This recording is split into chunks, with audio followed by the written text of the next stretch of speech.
On charges. House Oversight Chair James Comer says Hunter Biden is getting away with a slap on the wrist when growing evidence uncovered by the House Oversight Committee reveals the Bidens engaged in a pattern of corruption, influence peddling, and possible bribery. Florida Congressman Corey Mills joins us now. Congressman, good morning to you. So Hunter Biden's lawyer said that he thinks his case is closed, but then you have James Comer saying not so fast. And even David Weiss says that this investigation is still ongoing. So where does that leave us?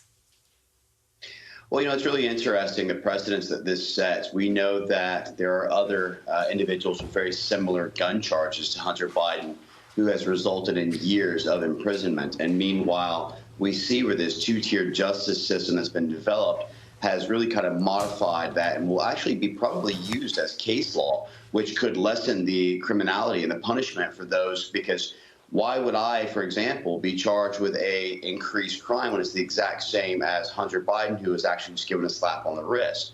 And then you look at the fact that not only has he copped a plea deal where he has agreed to certain felonies with regards to taxes and gun charges, but they're actually now uncovering that $2 million of his tax paid or the IRS tax pay money was actually provided by potentially foreign sources as a result of his book tour and other things like this.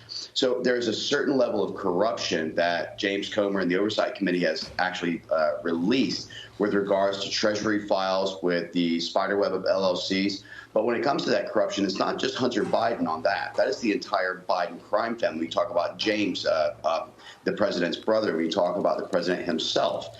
And so these are the types of things that the American people want accountability on, not a two-tiered justice system where if your last name is Biden or Obama or Bush or Clinton, you're released on it. But if you're Trump, you're actually, incriminated, being, guilty until proven innocent.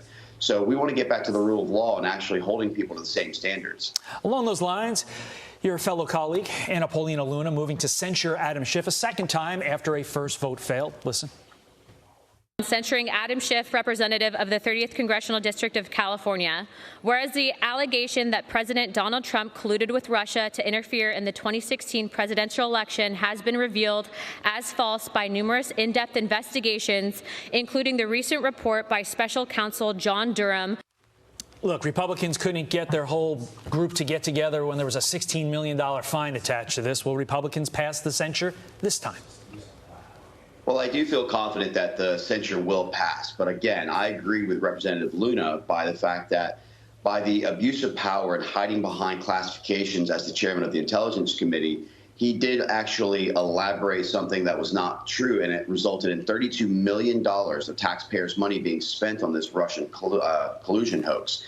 And so while I understand the unconstitutional principle that some of the people took on this, I do feel confident that Adam Schiff will be censured and should be censured for his abuse of power and lying under oath when it comes to the Trump investigation. Congressman, we're getting new numbers as it relates to the southern border. The number of people arrested by Border Patrol on the FBI's terror watch list has now hit a record 125 people for fiscal year 2023. Out of all the Border Patrol numbers that we get, this is the scariest one, and it's only getting worse.